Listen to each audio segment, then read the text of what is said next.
ჩვენი პრინციპი რაც ითქვა ურყევია და შეუცვლელია სიტყვა როცა ითქმება ჩვენ ყოველთვის უნდა გავითვალისწინოთ ის რომ ნათქვამი სიტყვა ნათქვამია უკვე და შესრულებას დიდი ვალდებულება უნდა ჩვენ თავიდანვე ვთქვით და ავღნიშნეთ არანაირი არჩევნები ამ ლეგიტიმურ მთავრობასთან რომელ არჩევნებზეა ლაპარაკი როცა ქვეყანა ხელიდან გვეცლება ჩვენ ის დრო დაგვიდგა უკვე რომ რა გზა გამოვნახოთ რომ სამშობლოს მივხედოთ და ჩვენი შვილები დავიხსნათ ტყვეობიდან.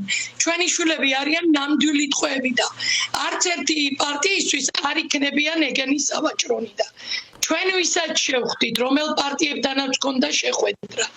ვინაც გვითხრა სრული სიტყვის მნიშვნელობით, რომ არ მიიღებენ არჩევნებში მონაწილეობას, ჯერა და დარწმუნებული ვარ, მართლა რო არ მიიღებენ და ვინც არც გამოცხადდა მერეც რო გაიგორო ძალიან გვინდოდა შეხვედრა და მაინც არ შეგვეხმიანა და 6 თვის მერე რომ მოგვიკითხა მე მაგალითად პირადად არც მივსულა არც შევხვდი და არც შევხვდები გახარიას პარტიას იმიტომ რომ დრო როცა იყო ჩვენ ესენი არ შევხვდნენ და თუ ფიქრობს არჩევნებში მონაწილეობას პირდაპირ შემიძლია თქვენი ეთერის მეშვეობით ხმამაღლა თქვა და მოუწოდო არ ურჩევ დამწარებული დედების წინაშე დადგომას. არ იფიქრო ჩემი საქმე მე ვიციო. დამწარებული დედების წინაშე დადგომით ძალიან რთული გზა ექნება და ჩვენ ამ გზას არავის დავანებებთ, იმიტომ რომ ჩვენი შვილები უნდა იყვნენ თავისუფალ და ჭეშმარიტ საქართველოში მაცხოვრებლები. როცა მე შვილის სახლში არ ამყავს 171 დღე მენატრება ჩემი შვილი ტკივილით ტკივილზე მემატება ამ ტკივილს დრო რო არ კურნავსა დრო უფრო მეც რომ მასწავლის ამ ტკივილთან რეალობაში მაშინ ნამდვილად არ გავჩერდები და არც ვაპირებთ გაჩერებას. აი რას იზამთ ქალბატონ ნანი ჩვენ ახლა მოусმინეთ პოლიტიკურ პარტიებს თქვენ ციცით რომ ნაციონალური მოძრაობა კატეგორიულად გამორიცხავს მონაწილეობას თვითმმართველობის არჩევნებში კოალიცია ცვლილებისთვის ნიკა გვარამია ნიკა მელია ზურა გერჩი ჯაფარიძე ელენე ხოშტარი ისინიც გამორიცხავენ მონაწილეობას ლელო ამ ეტაპზე ამბობს რომ უნდა აწონდაწონოს ყველა ფაქტორი და ჯერ ადრეა ამაზე საუბარი მას არ უთქვამს ჯერ რომ მონაწილეობს არჩევნებში მაგრამ არც ბოიკოტი დაუდასტურებია და ერთ-ერთი ვინც ამბობს რომ გავა არჩევნებში ეს არის თქვენ უკვე აღნიშნეთ გახარი აი რას მოიმოქმედებთ რა შეიძლება გააკეთოს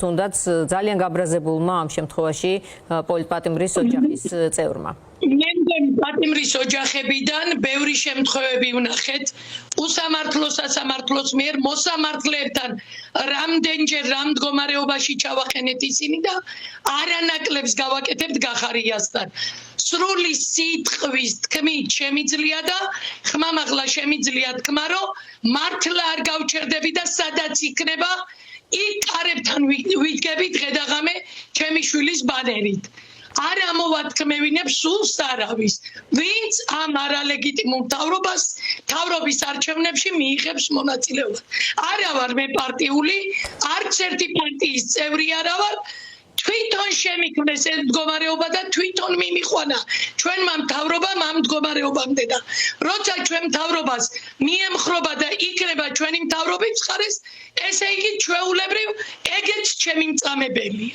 ანუ ქალბატონი, ანუ ასე აღიქვამ თქვენ რომ თვითმმართველობის არჩევნებში გამსვლელები არიან ივანიშვილთან ალიანსში. ასე გაღიქვამთ და არა იმ არგუმენტებს საერთოდ არ ითვალისწინებთ, რასაც თქვათ ისინი ამბობენ რომ ისინი პოლიტიკური პარტიები არიან და პოლიტიკური ბრძოლის ყველა ხერხი მათ შორის არჩევნებიც უნდა გამოიყენონ. არ არის არჩევნები ყველა ხერხი არჩევნები ყოველთვის გაყალბებულა ისევ გაყალბდება და იმის მხარეს იქნებიან ეგრე გამოსდინდა როცა ვხედავ დღევანდელ არალეგიტიმურ მთავრობასთან რა მდგომარეობაში ვართ არჩევნების ფონზე ნამდვილად ეხლა ჩვენ წინაშე არ უნდა თქვენ არჩევნებში ვღებულობთ მონაწილეობასო და თუ სინდისი და ნამუსია მართლა არ უნდა მიიღონ ამდენი დედების წრემლების შემხედვარი გასაგებია თქვენი პოზიცია. ძალიან დიდი მადლობა ქალბატონ ნანი ჩართვისთვის. საინტერესო ყოველთვის მშობლების და ოჯახის წევრების ეს პოზიციები სხვადასხვა საკითხზე. ვნახოთ აბა როგორ გაითვალისწინებენ და თუ ჩათვლიან საერთოდ საჭიროდ, რომ ეს მოსაზრებები აუცილებლად არის ანგარიშ გასაწევი. უღმესი მადლობა თქვენ სიტყვას რო გვათქმევინებთ ყოველთვის და ჩვენი სიტყვა როგორც ვამბობთ ისე რო გადის ყოველთვის ეთერში. უღმესი მადლობა ფორმულას ყველა თითოეულ ჟურნალისტს ამ თანადგომისთვის. დიდი მადლობა. შემიძლია შემიძლია თქვა თქვენი თანადგომა.